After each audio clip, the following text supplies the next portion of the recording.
kehidupan kita sehari-hari. Kemudian yang kedua, pembahasan mengenai akidah. Ini yang penting dan paling penting bagi seorang mukmin, yang kita ambil dari kitab Khudh aqidataka minal kitabi was sunnati shahihah, yang artinya adalah ambillah akidahmu dari Alkitab, Al-Quran dan sunnah yang sahih, karya Syekh Muhammad bin Jamil Zainu. Harus tahu ya penulisnya. Nanti kalau ada ujiannya nggak nih sebelum lanjut ke usul salasah? Siapa penulis kitab Khudh Aqidatah? Kalau anak-anak Makarim mungkin tahu, tapi bapak-bapak di sini mungkin ada yang tahu, ada yang juga tidak memperhatikan ya penulisnya. Dan kita bersyukur kepada Allah, dua hal ini kita bisa pelajari ya, berkaitan dengan akidah dan fikih, karena keduanya merupakan konsekuensi dari kalimat syahadat. Akidah ini merupakan konsekuensi dari syahadat la ilaha illallah, yang kita bersaksi bahwasanya tidak ada Rabb yang berhak untuk disembah melainkan Allah. Maka kita pelajari akidah ini berkaitan dengan mengenal Allah Subhanahu wa taala, berkaitan dengan rukun iman yang 6, berkaitan dengan rukun Islam yang 5, kemudian berkaitan dengan perkara-perkara keyakinan yang lainnya. Juga di dalam kitab Khudh Aqidataka minal Kitab wa Sunnati Shahihah ini dibahas perkara manhaj, perkara metode untuk beribadah, perkara metode dalam beragama kepada Allah Subhanahu wa taala. Gimana kita ya, tata cara kita mengaplikasikan apa yang dituntunkan oleh Nabi kita yang mulia sallallahu alaihi wasallam berdasarkan pemahaman salafun saleh, para sahabat ridwanullah alaihim ajma'in. Dan salawat juga kepada Nabi kita yang mulia Muhammad sallallahu alaihi wasallam, kepada para sahabatnya, keluarganya dan para pengikutnya hingga akhir zaman. Ikhwani wa akhwati fillah, azani Allah wa iyyakum ajmain. Tadinya pembahasan kita ingin cuman sampai setengah 9. Ya, ini mulai jam 8 kurang 5. Mungkin hanya satu kitab yang bisa kita bahas ya. Hari ini kita akan bahas Khudh Aqidataka minal Kitab wa Sunnati Shahihah. Kita sudah sampai di fasal As-Sunnatu wal Bid'ah. Di kitab aslinya halaman 28. Kitab aslinya halaman 28. Fasal As-Sunnatu wal Bid'ah. Sunnah dan bid'ah. Kalau di antum halaman berapa? Sama, 28. Nah, ya, di mana di pertemuan yang lalu kita telah selesaikan fasal mengenai beramal dengan Al-Quran dan Sunnah. Maka penulis di sini dengan baiknya susunan beliau membawakan di akhir-akhir kitab ini perkara mengenai manhaj dalam beragama. Manhaj dalam beragama, metode dalam beragama. Karena ada kaitannya dengan bab sebelumnya, pasal sebelumnya, yaitu mengamalkan Al-Quran dan Al-Hadits, Sunnah. Dan kita ketahui, saudara-saudariku yang dimuliakan Allah Subhanahu wa taala, orang yang berpaling dari sunnah ini akan binasa. Orang yang berpaling dari as-sunnah akan binasa. Hal ini bisa kita ketahui dari sebuah hadis yang diriwayatkan oleh Al-Imam Ahmad dari jalan atau dari riwayat sahabat yang mulia Abdullah bin Amr radhiyallahu anhuma. Beliau mengatakan, qala Rasulullah sallallahu alaihi wasallam. Rasulullah sallallahu alaihi wasallam bersabda, Apa kata beliau sallallahu alaihi wasallam? Likulli amalin syirratun. Setiap amal, setiap ibadah, setiap ketaatan kita kepada Allah Subhanahu wa taala ada yang namanya syirrah. Syirrah itu kalau kita terjemahkan semangat dan rajin. Jadi terkadang kita rajin untuk beribadah, untuk taat kepada Allah Subhanahu wa taala. Kemudian kata beliau sallallahu alaihi wasallam selanjutnya, walikulli syirratin fatrah. Dan bagi setiap semangat dan rajin tersebut dalam beribadah ada masa fatrah, futur, masa lesunya, masa lemahnya. Ya. Kemudian faman kanat fatratuhu ila sunnati faqad aflah. Barang siapa yang masa futurnya, masa lesunya, lemahnya dia dalam beribadah masih berada di dalam sunnah, masih berada di dalam sunnah Nabi Shallallahu Alaihi Wasallam, kata beliau sunnati, maka dia beruntung. Jadi maksudnya apa? Selesu-lesunya, selemah-lemahnya kita dalam beribadah kepada Allah, dalam taat kepada Allah, kalau kita masih berada dalam sunnah Nabi Shallallahu Alaihi Wasallam, maka masih termasuk orang yang beruntung. Kemudian beliau melanjutkan waman kanat ila ghairi dzalika faqad halak.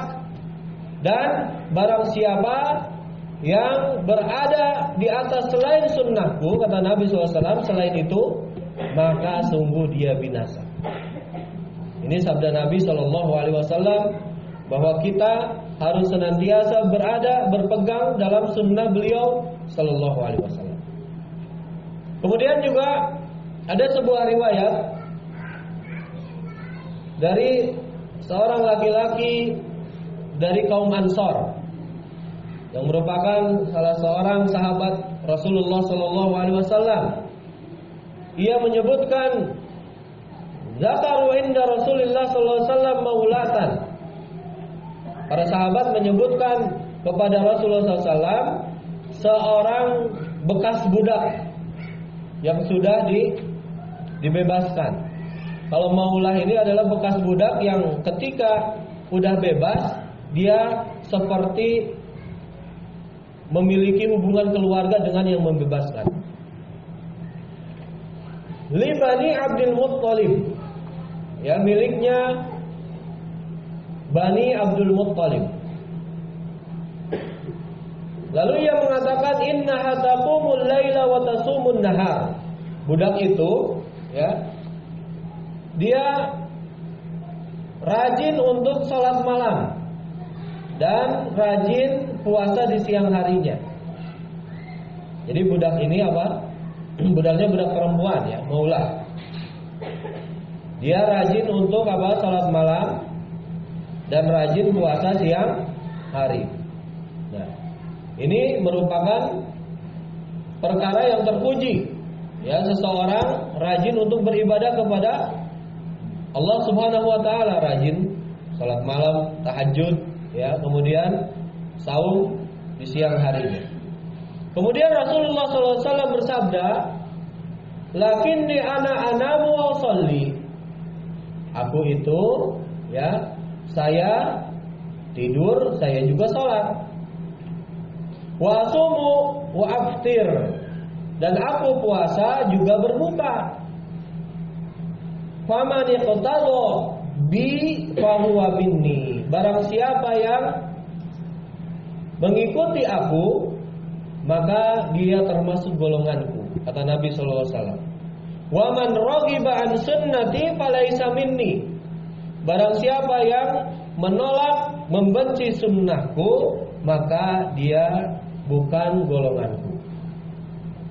Dari hadis ini kira-kira apa yang bisa kita ambil? Semangat beribadah, ya, dalam rangka ketaatan kepada Allah. Kita tidak bisa takalluf. Takalluf itu apa, ya? Membebani diri kita dengan apa yang tidak kita mampu.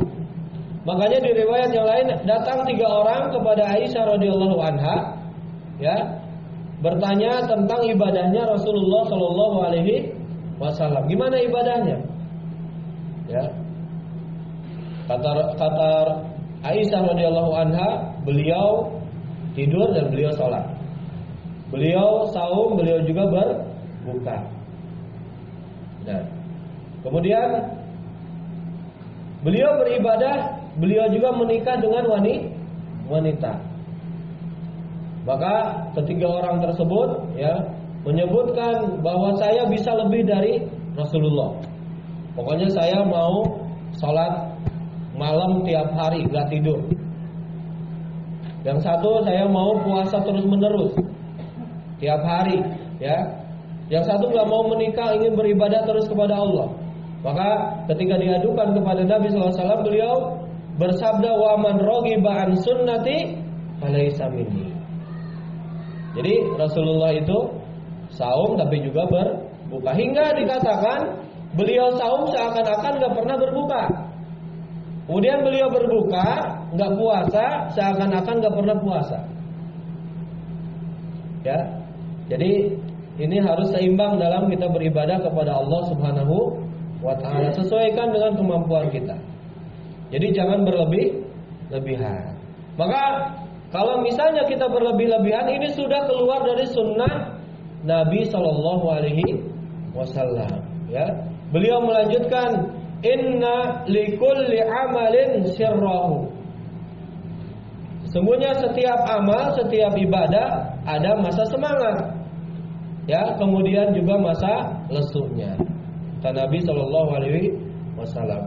Maka barang siapa yang masa lesunya itu berada dalam sesuatu hal yang diadakan dalam perkara bid'ah, maka sungguh dia telah tersesat.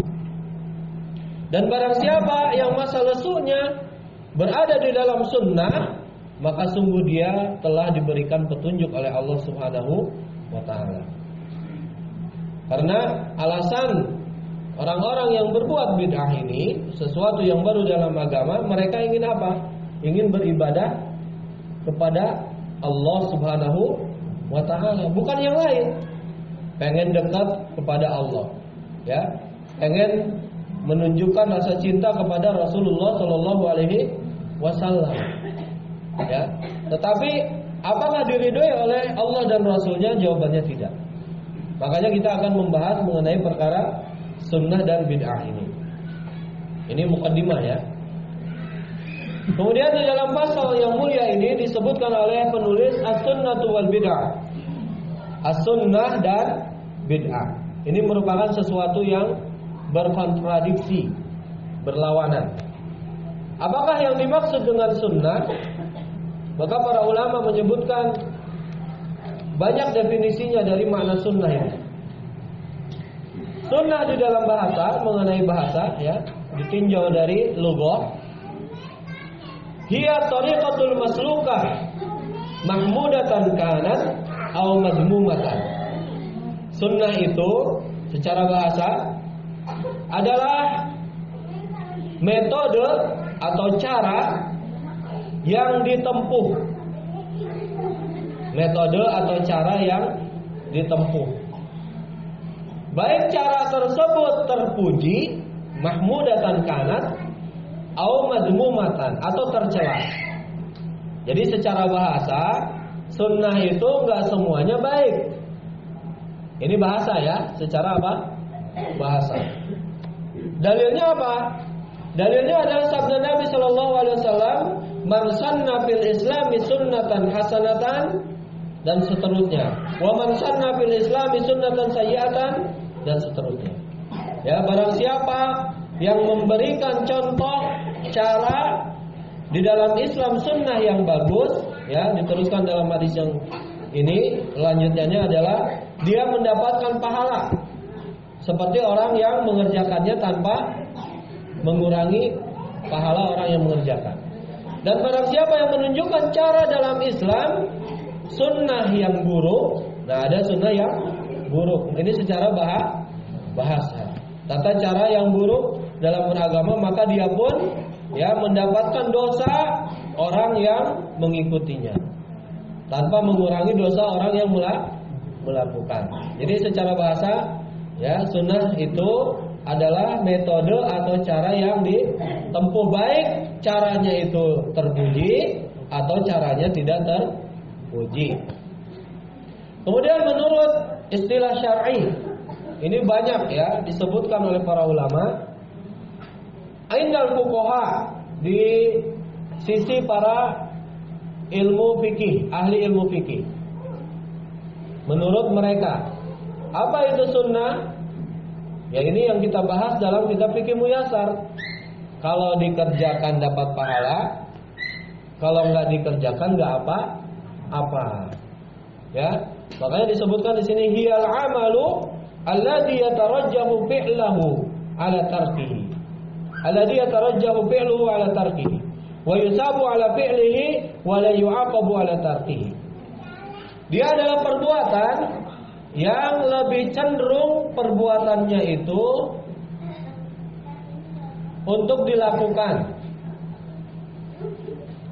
daripada untuk ditinggalkan. Maka diberikan pahala orang yang melakukannya dan tidak berdosa orang yang meninggalkannya. Ini menurut fuqaha, ahlu fikih. Sedangkan menurut usuliyun ini adalah para ahli usul, ya, baik usul fikih, ya, atau usuluddin. Apa kata mereka? Kullu ma sadara 'anil Nabi sallallahu alaihi wasallam ghairul Qur'anil Karim. Menurut mereka adalah segala sesuatu yang datang dari Nabi sallallahu alaihi wasallam. Saya ulangi ya. Menurut para usuliyun, ahli usul, sunnah itu adalah segala sesuatu yang datang dari Nabi sallallahu alaihi wasallam ghairul Qur'anil Karim, selain Al-Qur'an. Karena usul itu bisa diterjemahkan dengan dalil. Ya, di antara makna dari usul adalah dalil. Maka para usuliyun memandang sunnah itu adalah selain Al-Quran, dalil selain Al-Quranul Karim. Kemudian min qaulin berupa perkataan, ucapan. Ya, saya ulangi tadi apa? Menurut usuliyun, sunnah itu adalah segala sesuatu yang datang dari Nabi selain Al-Quranul Karim berupa ucapan, perkataan, au fi'lin atau perbuatan, atau au takririn atau persetujuan. Ucapan, perbuatan atau persetujuan. Mimma yasluhu an yakuna dalilan. Nah, ini maksudnya. Yang dia itu sesuai, cocok untuk menjadi dalil. Untuk menjadi dalil li hukmin syar'iyyin, untuk hukum syar'i.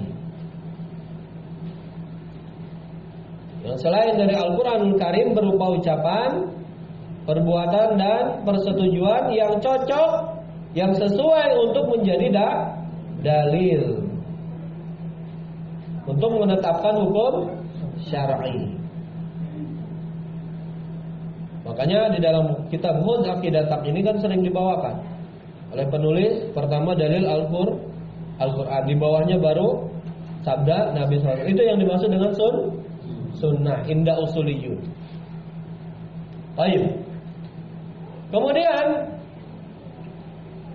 menurut para muhaddits, apa itu muhaddits? Ahli hadis.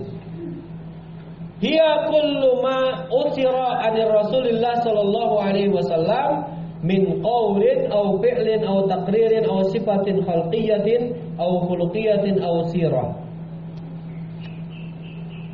Sunnah menurut ahli hadis adalah segala sesuatu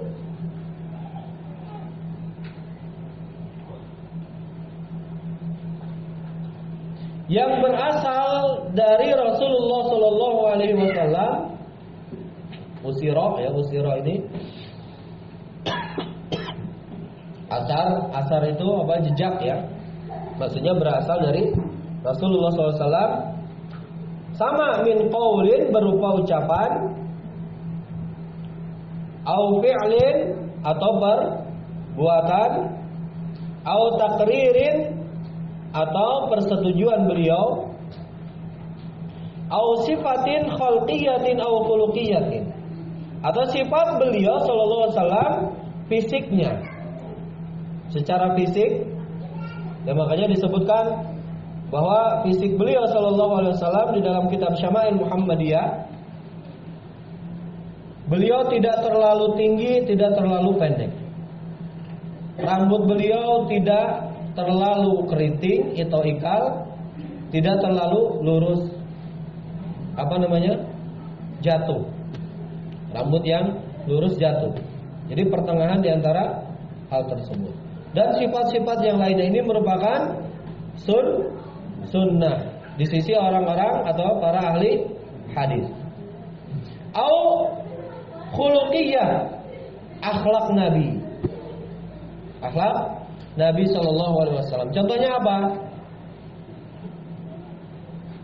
Ya, Nabi sallallahu alaihi wasallam disifati oleh Aisyah radhiyallahu anha kana khuluquhu al-Qur'an.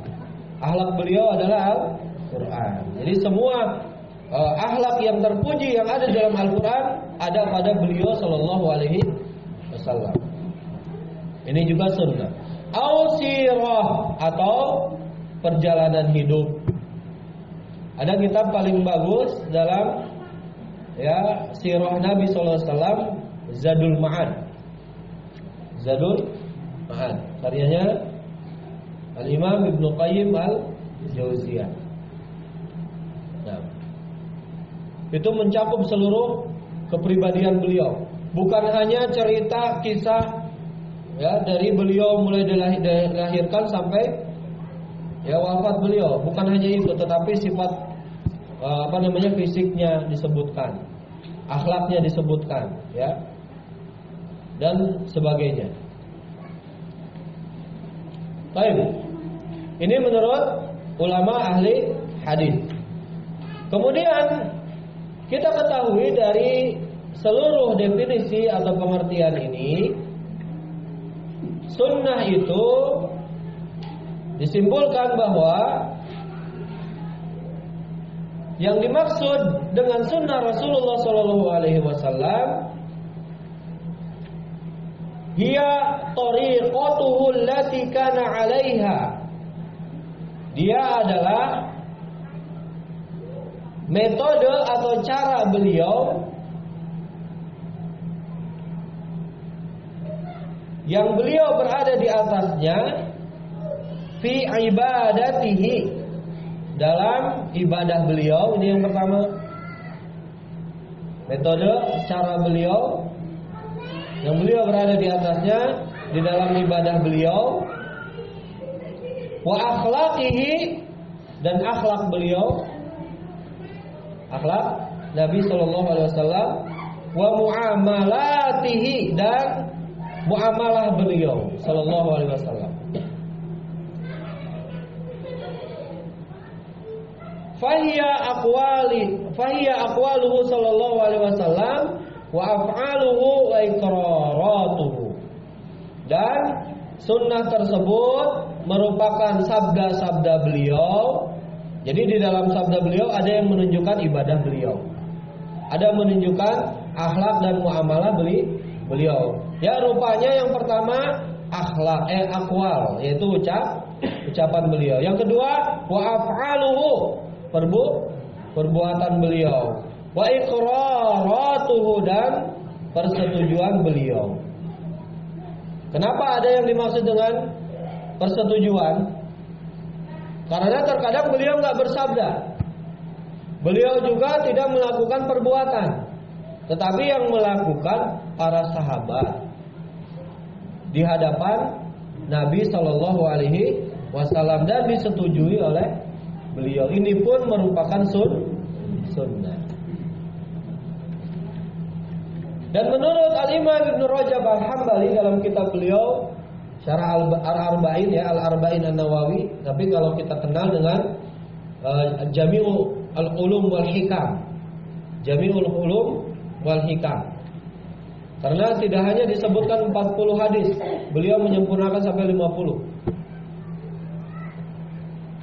Nah, beliau menyebutkan apa yang dimaksud dengan sunnah. Ini sering dibawakan oleh para ulama. Hiya tariqul masluk.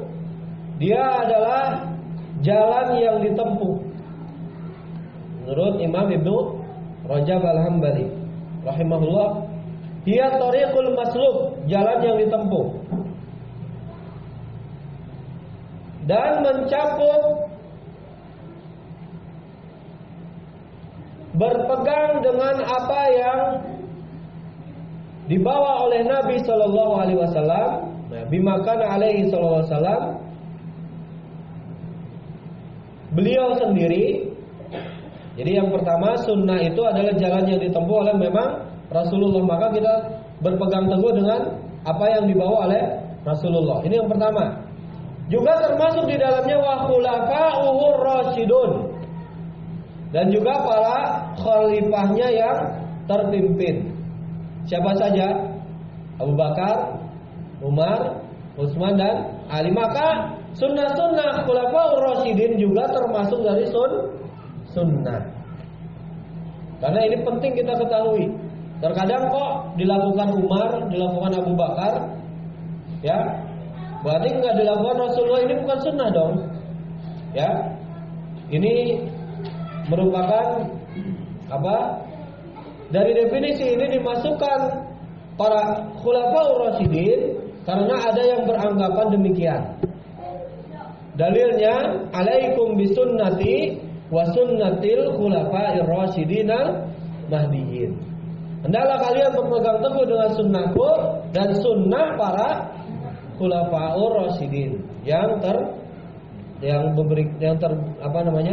diberikan petunjuk, mahdiyyin. Makanya diberikan definisi oleh Al-Imam Ibnu Rajab, ini juga termasuk dari sunnah itu apa?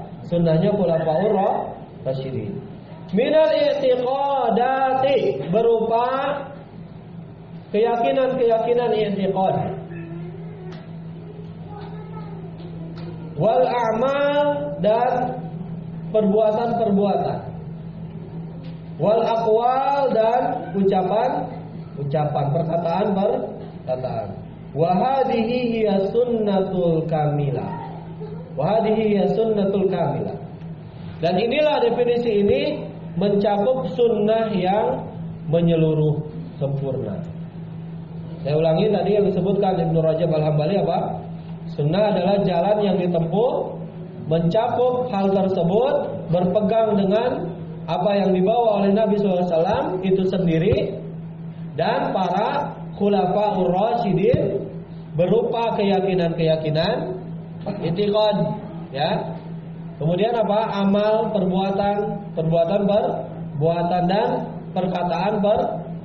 Maka sunnah inilah sempurna sunnahnya dengan definisi yang tadi disebutkan. Baik. Ikhwani wa akhwati fillah, azani Allah wa iyyakum ajma'in. Sekarang kita masuk kepada pengertian bid'ah. Sebelum kita baca ya matan dari Khudh Aqidata. Apakah yang dimaksud dengan bid'ah? Baik, ketiga ya. Nah, Waalaikumsalam. Definisi dari bid'ah, tentunya para ulama biasa menyebutkan definisi secara bahasa dulu. Secara bahasa. Makhuzatun minal bid'ah. Dia diambil dari kata bid'ah atau bid'ah. Al-bid'ah ya, bukan bid'ah ya. Kalau bid'ah ini jama dari bid'ah, bid'ah. Kalau al-bid'ah artinya adalah al-ikhtira'u ala ghairi misalin sabit.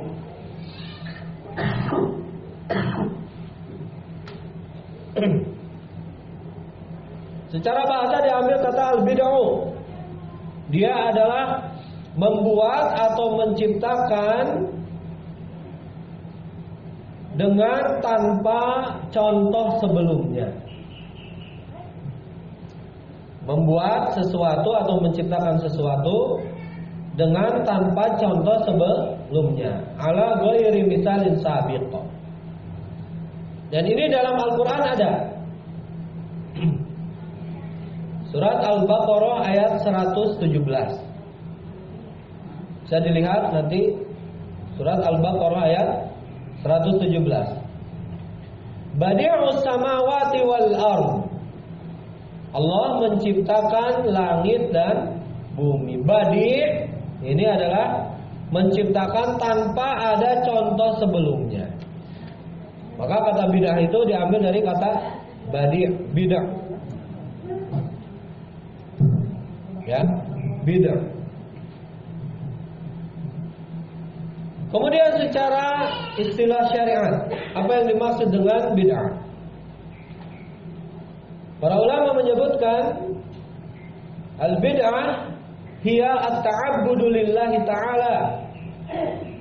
Bid'ah ini adalah beribadah kepada Allah Ta'ala bima lam yasra'uhu Allah, dengan sesuatu yang tidak Allah syariatkan. Saya ulangi, bid'ah secara syar'i, istilah syar'i adalah beribadah kepada Allah Ta'ala dengan apa yang tidak Allah syariatkan. Au ta'abbudu lillah bima laisa alaihi nabiyyu sallallahu alaihi wasallam wala khulafa'uhur rasyidun. Atau dengan kata lain, beribadah kepada Allah dengan selain apa yang Nabi sallallahu alaihi wasallam bawa, ajarkan, dan juga yang para khulafa'ur rasyidin ajarkan. Ini sesuai dengan mana yang tadi, ya kan? Mana sunnah sebalikannya. Maka kalau bid'ah juga sama, beribadah dengan yang bukan Nabi SAW ajarkan, yang Nabi SAW berada di atasnya dan juga tidak berada di atasnya para khulafaur rasyidun. Nah, kemudian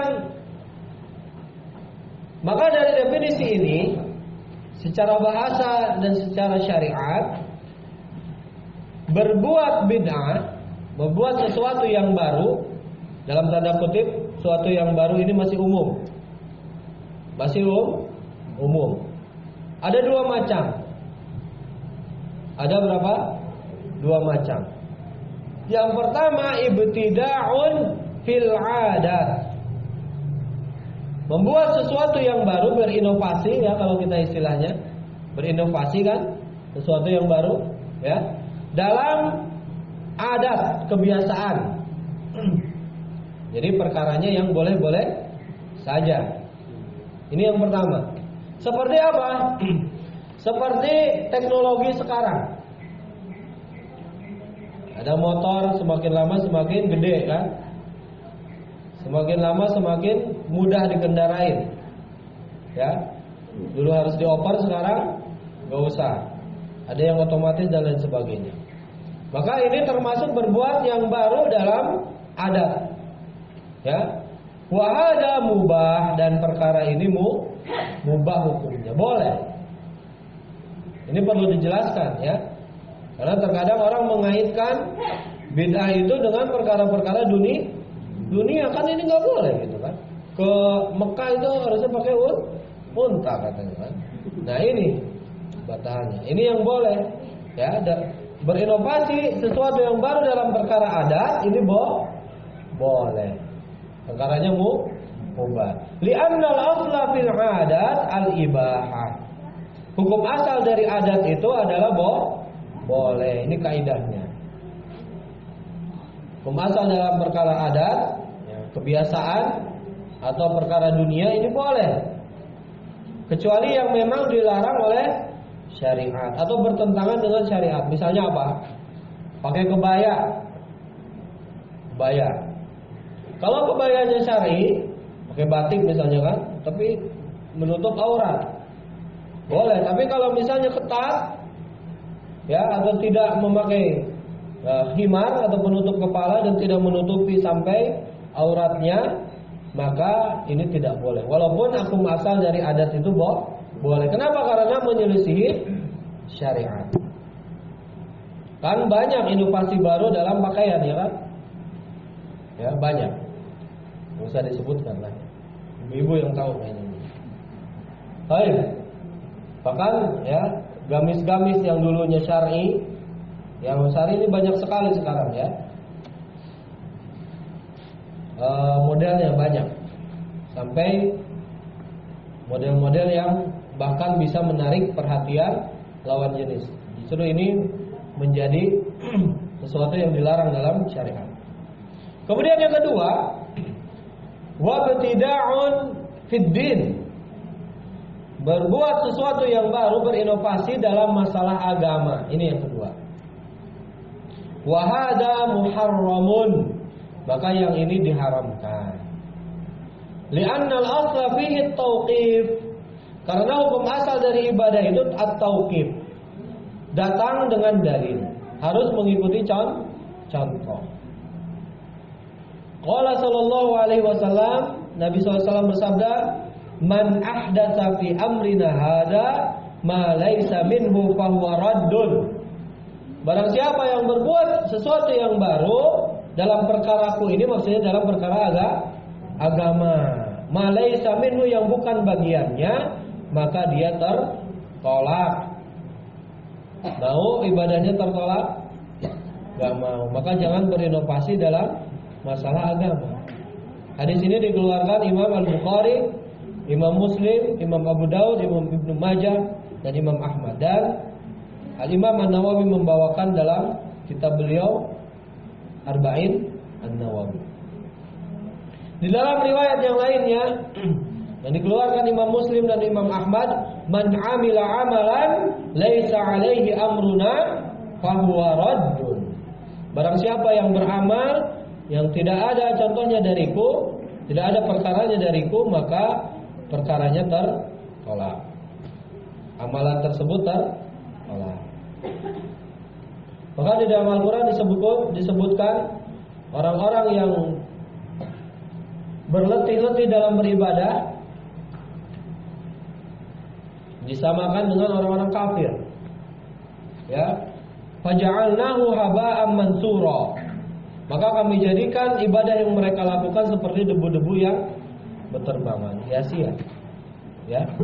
Maka hendaklah kita beribadah senantiasa mencari tuntunan dari Nabi kita yang mulia sallallahu alaihi wasallam, juga khulafaur rasyidin al-mahdiyyin. Baik.